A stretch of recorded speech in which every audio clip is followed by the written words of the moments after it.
Pamphlet کے ذریعے بتائیں یا وی لاگ کے ذریعے بتائیں یا پھر ان کی حج ٹریننگ کروائیں، یہ سب ہوتی ہے۔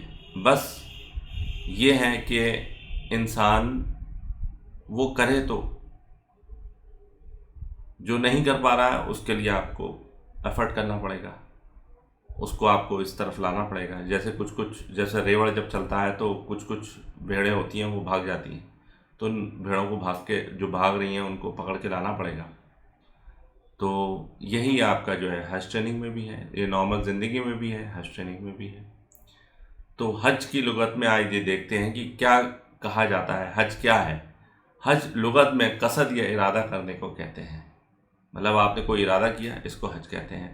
جبکہ شریعت میں سال کے کچھ دنوں میں مخصوص افعال، خاص کاموں کی ادائیگی کے لیے مسجد حرم کی طرف سفر کرنا حج کہا جاتا ہے۔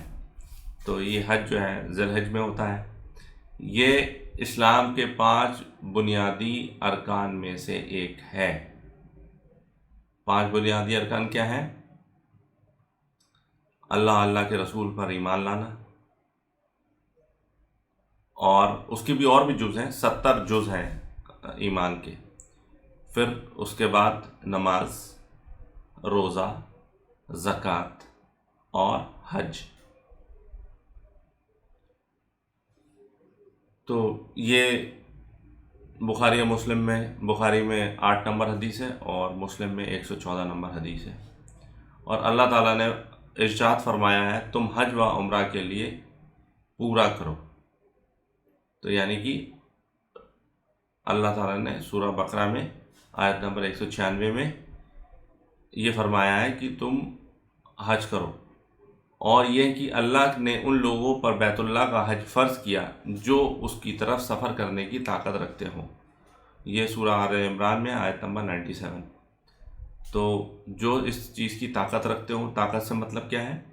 طاقت سے مطلب یہ ہے کہ فزیکلی بھی ان کے اندر اتنی طاقت ہو، اور دوسرا ان کا مالی استطاعت بھی ہونا چاہیے۔ اس میں ٹائم کا نہیں ہے کہ ٹائم نہیں ہے ہمارے پاس، نہ، ٹائم تو آپ کو نکالنا پڑے گا۔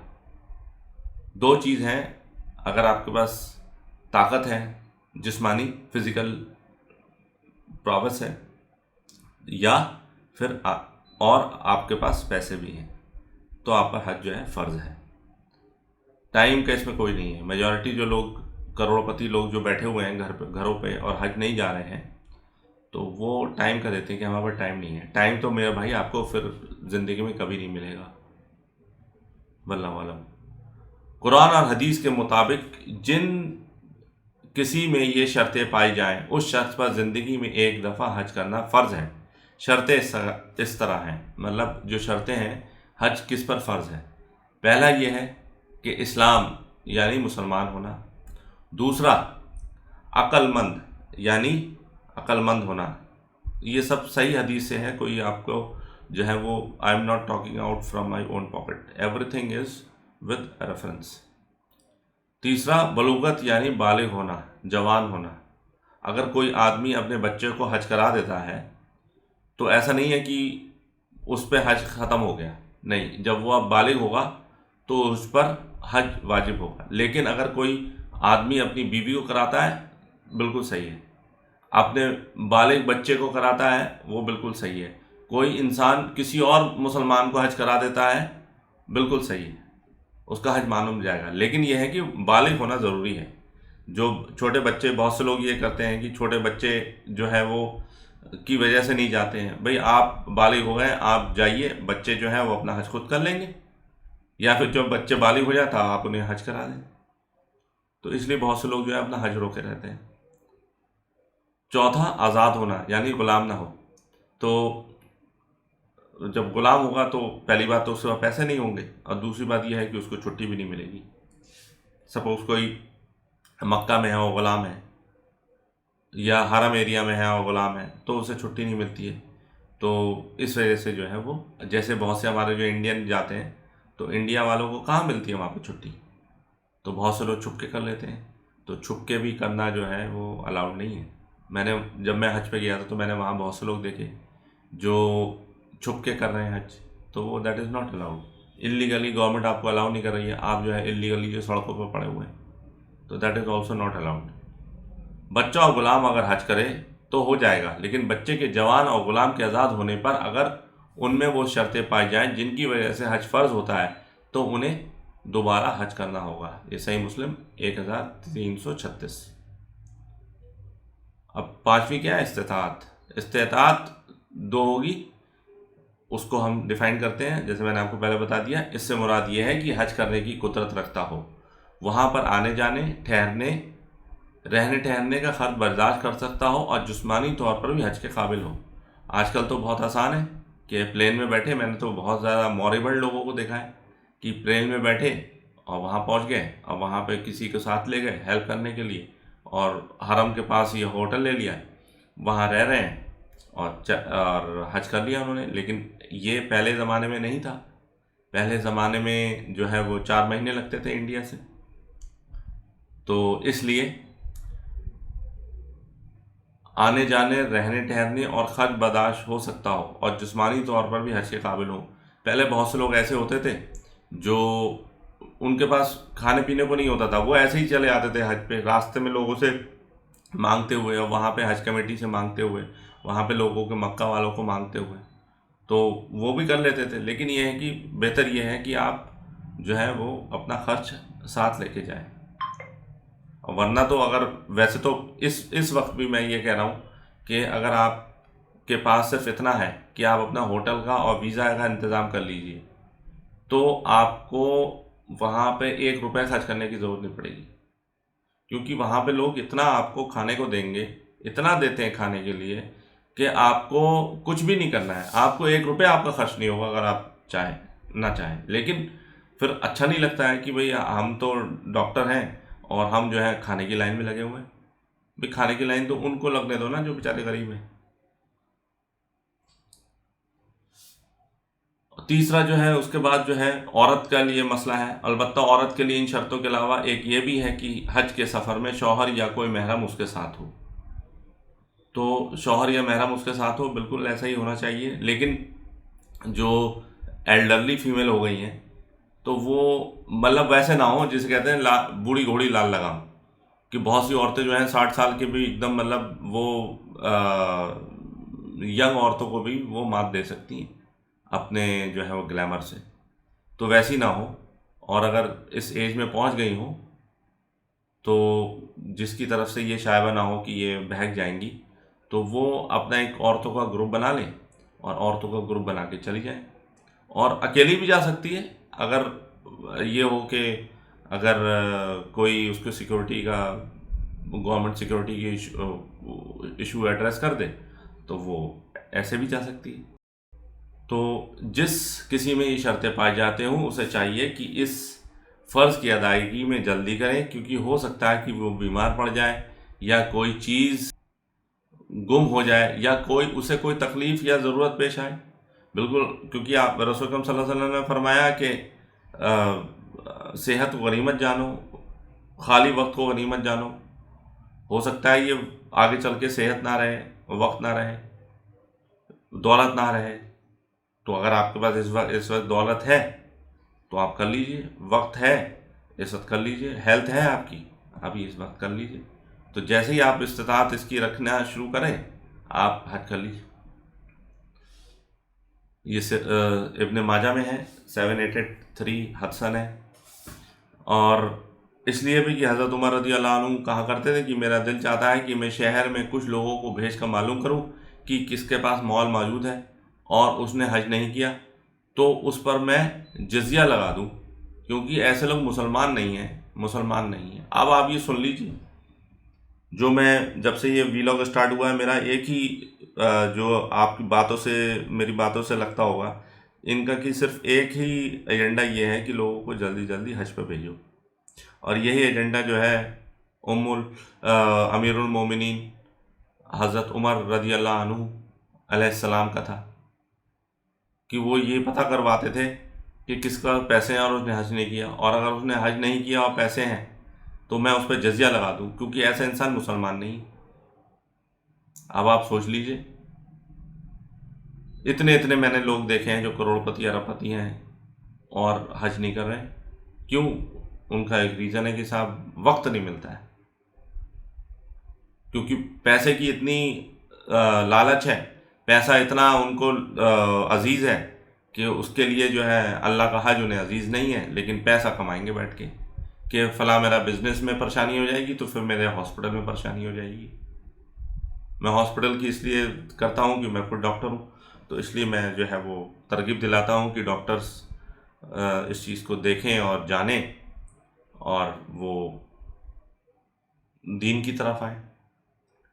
اور ایسے ہی حضرت علی رضی اللہ عنہ کا فرمان ہے، جس نے قدرت و حیثیت ہونے کے باوجود حج نہیں کیا، اس کے لیے برابر ہے کہ یہودی ہو کر مرے یا عیسائی ہو کے مرے. اب آپ یہ اور سن لیجیے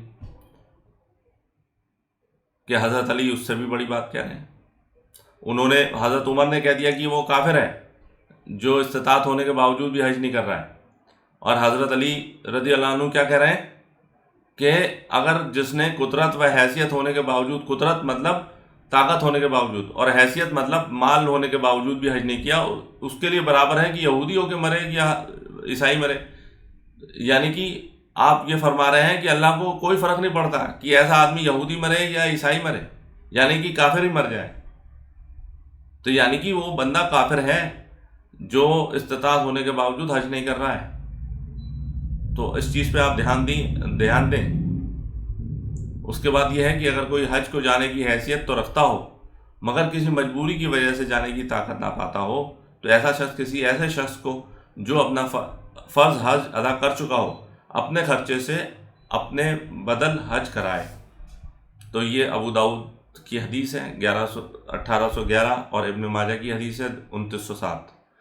تو اس میں یہ رسول اکرم صلی اللہ علیہ وسلم فرما رہے ہیں کہ اگر حیثیت رکھتا ہو لیکن کسی مجبوری کی وجہ سے طاقت نہ پاتا ہو، مطلب کمزور ہو، بیمار ہو، یا کسی کا ویزا، کسی کا جو ہے وہ بند کر دیا ہو، پاسپورٹ بند کر دیا ہو کہ پاسپورٹ آپ انڈیا سے جا نہیں سکتے، کسی نے ایسے کرمنل اس میں آ گیا ہو، اس کا کوئی کیس چل رہا ہو، آپ نہیں جا سکتے، یا پھر سعودی عرب نے اس کے آنے پر بین لگا دیا ہو. تو ایسا آدمی کیا کرے، یا بیمار ہو تو ایسا انسان کیا کرے کہ وہ پیسے کسی ایسے شخص کو دے جس نے اپنا پہلے حج کر چکا ہو. تو اس میں بھی یہ ہے کہ آپ حج بدل، اس کو حج بدل کہتے ہیں، آپ حج بدل جب کریں گے تو آپ حج بدل تبھی کریں گے جب آپ نے اپنا پہلا حج کر لیا ہے. اب جیسے میں نے اپنا پہلے حج کیا پھر میں نے اپنا حج بدل کیا اپنے والد کا، کیونکہ میرے والد صاحب جو ہے حج نہیں کر پائے، وہ الگ بات ہے کہ ان پر فرض بھی نہیں تھا، لیکن یہ ہے کہ ایز اے گڈ سن کہ میں اپنے والد کے لیے کچھ تو کروں، تو میں نے ان کا حج کیا. تو حج بدل ایسا کر سکتے کہ جو اگر استطاعت نہیں رکھتا ہو تو وہ پیسے کسی ایسے انسان کو دے دے جو وہ حج بدل اس کا کر لے. تو اب آتے ہیں حج اور عمرے کی فضیلت کیا ہے، کہ بھئی اللہ تعالیٰ نے کیوں بتایا ہے کہ حج اور عمرہ کرو. تو اللہ کے رسول صلی اللہ علیہ وسلم نے فرمایا، ایک عمرہ دوسرے عمرے کے بیچ کا کفارہ ہے اور حج مبرور کا بدلہ تو جنت ہی ہے.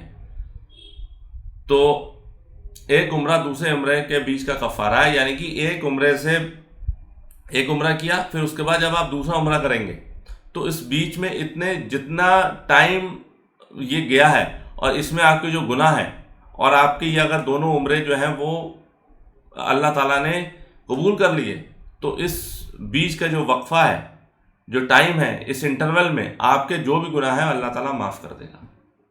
تو اتنی بڑی فضیلت ہے اس کی. اور دوسرا ہے حج مبرور کا بدلہ تو جنت ہی ہے. تو حج مبرور کیا ہوتا ہے؟ حج مبرور یہ ہوتا ہے کہ حج مبرور سے مراد وہ حج ہے جس میں اللہ کی نافرمانی نہ کی گئی ہو، اور اس کی پہچان یہ ہے کہ حج کے بعد حاجی نیکی کے کام زیادہ کرنے لگ جائے اور دوبارہ گناہ کی طرف نہ لوٹے. یعنی کہ حج مبرور وہ ہے کہ جو ایکسیپٹیبل، انگلش میں کہیں گے ایکسیپٹیبل حج.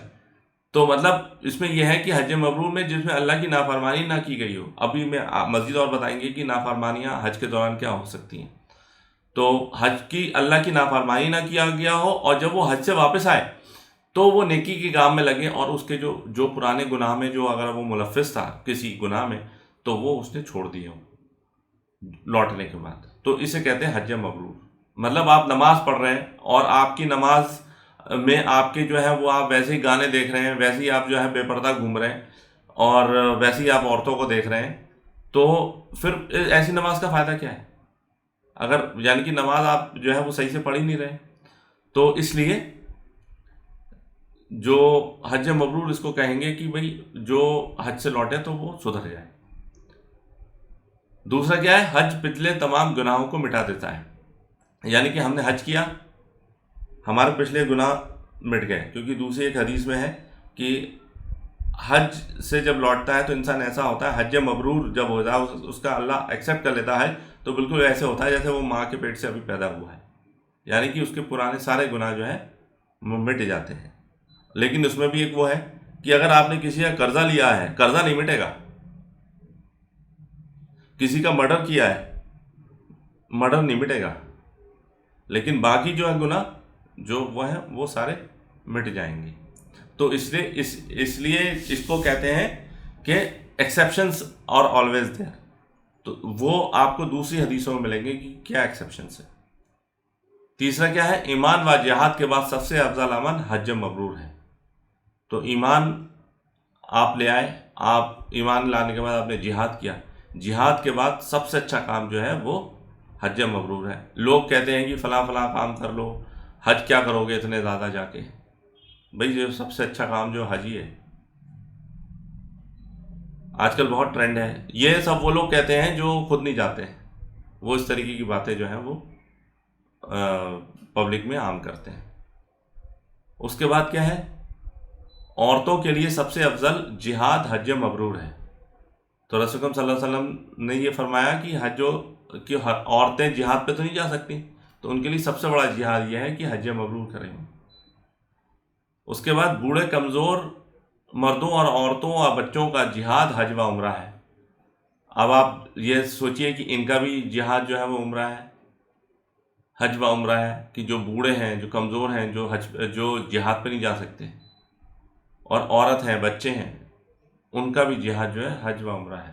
بچے اگر جو ان کے پاس پیسے ہوں، بہت سے بچے مالدار بچے ہوتے ہیں۔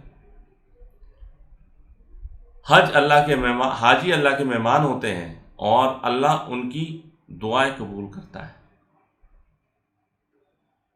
اب آپ سعودی عرب میں دیکھ لیں گے، آپ حاجی ہیں، مطلب مجال ہے وہاں کا کوئی سٹیزن آپ سے کوئی بری بات کہہ دے اور آپ سے صرف ہیلپ کرنے میں لگے ہوتے ہیں۔ وہ اپنے امپلائیز سے جو وہ کریں وہ تو کریں، وہ الگ بات ہے، لیکن وہی امپلائی جب حاجی بن کے آتا ہے نا، تو اس کی اتنی تابعداری کرتے ہیں، اس کی اتنی کفالت کرتے ہیں کہ جس کا کوئی حد نہیں۔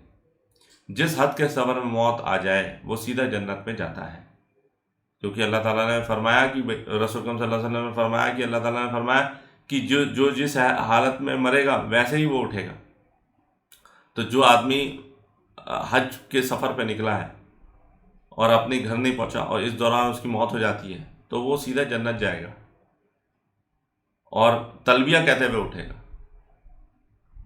اس کے بعد یہ ہے کہ جب تم اپنے گھر سے بیت اللہ کے سفر کا ارادہ کر کے نکلتے ہو تو اللہ تمہاری اونٹنی یعنی کہ تمہاری سواری کے ایک ایک قدم پر تمہارے لیے ایک نیکی لکھ دیتا ہے، سبحان اللہ، اور تمہارا ایک گناہ معاف کر دیتا ہے۔ طواف کے بعد تمہاری 2 رکعتیں اسماعیل علیہ السلام کی اولاد میں سے ایک غلام آزاد کرنے کے برابر ہوتی ہے۔ صفا و مروہ کے بیچ تمہاری صحیح 70 غلاموں کو آزاد کرنے کے برابر ہے، سبحان اللہ۔ عرفے کے دن شام کو اللہ تعالیٰ آسمان دنیا پر آ کر تم پر فخر کرتے ہوئے فرماتا ہے کہ اگر تمہارے گناہ ریت کے ذرات کے برابر یا بارش کے قطروں کے برابر یا سمندر کے جھاگ کے برابر ہوں تو بھی میں نے ان سب کو معاف کر دیا ہے۔ اب تم مزدلفہ کی طرف لوٹ جاؤ، میں نے تمہاری اور جن کے لیے تم نے دعا کی سب کی مغفرت کر دی۔ جب تم جمرات کو کنکریاں مارتے ہو تو ہر کنکریہ کے بدلے میں ایک کبیرہ گناہ مٹا دیا جاتا ہے، اور جب قربانی کرتے ہو تو اس کا اجر یعنی کہ ثواب تمہارے رب کے پاس تمہارے لیے ذخیرہ کر دیا جاتا ہے۔ جب تم سر منڈواتے ہو تو ہر بال کے بدلے ایک نیکی لکھ دی جاتی ہے اور ایک گناہ مٹا دیا جاتا ہے۔ پھر جب تم طواف افاضہ یعنی طواف زیارت بھی اس کو کہتے ہیں، طواف زیارت کرتے ہو تو اس طرح گناہوں سے پاک ہو جاتے ہو جیسے کہ تم اپنے ماں کے پیٹ سے پاک پیدا ہوئے تھے۔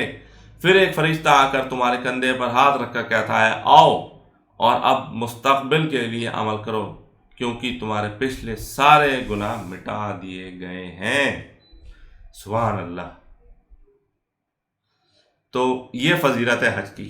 تو ایسی فضیلت تو کسی میں نہیں ہے، صرف جب انسان ایمان لاتا ہے تو اس کے سارے گناہ مٹا دیے جاتے ہیں، یا پھر حج پہ جہاد پہ جاتا ہے تو جہاد پہ اگر وہ شہید ہو جاتا ہے تو سیدھا جنت جاتا ہے، اور جہاد پہ اگر شہید نہیں ہوا تو اسے مال غنیمت ملتا ہے۔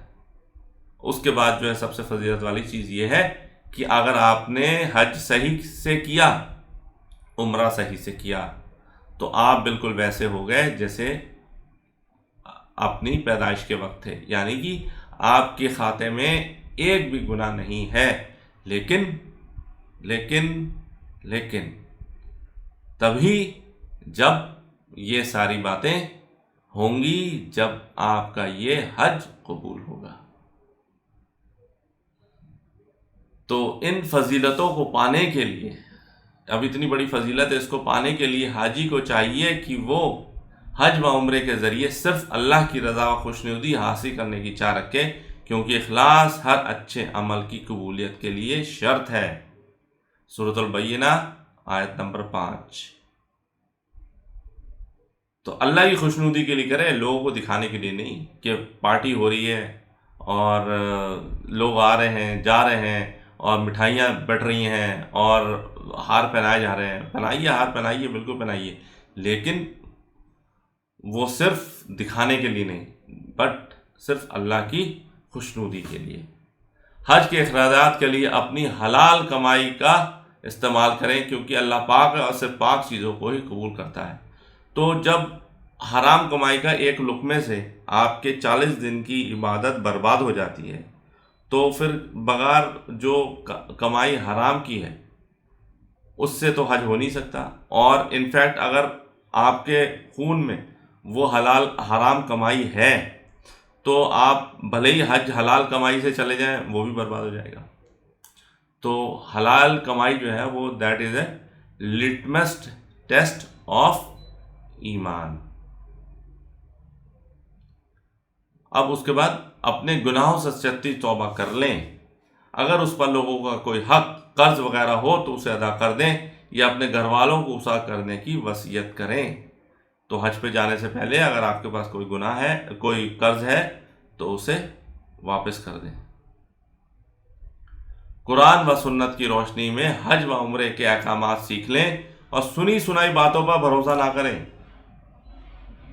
یہ رسول اللہ صلی اللہ علیہ وسلم نے واضح طور پر فرما دیا ہے کہ سنی سنائی باتوں پر بھروسہ نہ کریں۔ سنی سنائی باتیں سن کر دوسروں کو سنانا یہ انسان کے لیے کافی ہے جھوٹا ہونے کے لیے۔ تو سنی سنائی باتوں پہ نہیں، کتاب خریدیے معتبر ڈپو سے، ایک معتبر کتاب خریدیے جو سنت پر مبنی ہو، جو قرآن مجید کی ٹیچنگز پر مبنی ہو، نہ کہ اپنے یہ کوئی خود ساختہ بزرگوں کے اس پہ۔ حج ویسا کریں جیسا اللہ کے نبی صلی اللہ علیہ وسلم نے کیا ہے۔ تو احکام سیکھ لیں، وہاں جا کے ڈونٹ ایکٹ، مطلب جسے کہتے ہیں نا ڈونٹ ایکٹ اگنورینٹ اور فولش، کسی اور پہ آپ جو ہے وہ بوجھ نہ بنے۔ اور میں نے تو وہاں پہ دیکھا ہے کہ میجورٹی لوگ آپ کے اوپر بوجھ بن جاتے ہیں، کہ مطلب وہ تو الگ بات ہے کہ ہمیں کسی کو ہم بتائیں گے تو ہمیں اچھا لگتا ہے، ثواب کے باعث ہوتے ہیں، لیکن لوگ جو ہے ایک تو وہاں پہ رہ کے ایک تو جانتے نہیں ہیں، اور پھر آپ جب انہیں سنت کی بات بتاتے ہیں تو پھر کہتے ہیں میں فلانا حنفی ہوں، تو کہتا ہے میں شافعی ہوں، میں تو ویسے حج کروں گا۔ جبکہ اللہ کے نبی صلی اللہ علیہ وسلم نے فرمایا حج ویسا کرو جیسے مجھے کرتے دیکھا، نماز ویسی پڑھو جیسے مجھے کرتے دیکھا۔ تو اگلا پوائنٹ ہے کہ احرام کی نیت کر لینے کے بعد فضول باتوں سے پرہیز کریں اور اپنے ساتھیوں کو تکلیف نہ دیں۔ ہر چیز وہاں پہ جو ہے وہ صبر کا مظاہرہ کرنا پڑے گا آپ کو ہر چیز میں۔ آپ نے کتنے بھی پیسے خرچ کرے ہو سکتا ہے آپ کی بس ٹائم پہ نہ آئے، ہو سکتا ہے آپ کا جو ٹریول ایجنٹ آپ کو دھوکہ دے دے، آپ کو وہ فیسلٹی پرووائڈ نہ کرے جس کا وعدہ کیا تھا، آپ کو اس ہوٹل میں نہ لے کے جائے جس کا اس نے وعدہ کیا تھا۔ حج میں رہنے کے لیے، حج میں مینا میں بہت کم چیزیں ہوتی ہیں، تو آپ جو ہے وہ ہو سکتا ہے کہ کسی کو تکلیف دے بیٹھیں، وہاں پہ لڑائی ہو جائے، وہاں پہ بحث و مباحثہ ہو جائے، کیونکہ پلیس کم ہوتی ہے، کھانے کو لے کر کچھ ہو جائے، ہوتا ہے یہ، ایسا نہیں ہے کہ دیز آر آؤٹ آف مطلب these are problems from the Mars, ایسا ہوتا ہے۔ تو ان سب چیزوں سے آپ کو جو ہے وہ پرہیز کرنا پڑے گا، تاکہ آپ کی چھوٹی سی بات کی وجہ سے آپ کا حج نہ خراب ہو۔ گناہ کی باتوں کا لڑائی جھگڑا کرنے سے بچیں۔ سب سے زیادہ لڑائی جھگڑا اپنے ساتھ والوں سے ہوتا ہے، اور اپنے جو ہے وہ معلم سے ہوتا ہے، اور اپنے روم پارٹنر سے ان سے ہوتا ہے، کیونکہ موسٹ آف دا ٹائم جو ہماری حج کمیٹی جو لے کے جاتی ہے حاجیوں کو، یہ حاجیوں کو لے کے تو چلے جاتے ہیں، لیکن وہاں پہ کلیننس کا وہ جو ہے وہ کچھ وہ نہیں کرتے۔ ایک سلنڈر ملتا ہے، ایک گیس چولہا ملتا ہے، اس میں 5 فیملی اس کو چلاتی ہیں۔ اب ان میں اس بات کو لے کے لڑائی ہو سکتی ہے، عورتیں جو ہیں گھر میں آپس میں لڑائی کر لیتی ہیں، تو ہو سکتا ہے وہاں بھی جا کے لڑائی کر لیتی ہیں، ہو جاتا ہے، ہم نے دیکھا ہے ہوتے ہوئے۔ تو اس لیے جو ہے وہ لڑائی جھگڑا جب گھر سے حج کے لیے نکلیں تو دماغ میں بس ایک چیز رکھنا ہے کہ کچھ بھی ہو جائے مجھے لڑائی جھگڑا نہیں کرنا ہے، کسی کو برا بلا نہیں کرنا ہے، کسی کی غیبت نہیں کرنی ہے، کسی کا مذاق نہیں اڑانا ہے، اور مجھے حج ویسے کرنا ہے جیسا اللہ کے نبی صلی اللہ علیہ وسلم نے فرمایا۔ تو انشاءاللہ یہ 30 منٹس ہو گئے ہیں، تو باقی کا جو ہے حج کیسے کریں، حج کیا ہے، اس کے بارے میں مزید اور بتائیں گے، اور انشاءاللہ آپ سے ریکویسٹ ہے جو لوگ حج پہ جا رہے ہیں یا جو بھی نہیں بھی جا رہے ہیں تو وہ اس ویڈیو کو انشاءاللہ دیکھیں اور تھوڑا جو ہے اس سے استفادہ حاصل کریں، جس کی وجہ سے مجھے بھی ثواب دارین حاصل ہو۔ واللہ اعلم۔ سبحانک اللہم و بحمدک، نشہد ان لا الہ الا نستغفرک و نتوب الیک، وما علینا الا البلاغ المبین۔ جزاکم اللہ خیر۔ السلام علیکم ورحمۃ اللہ وبرکاتہ۔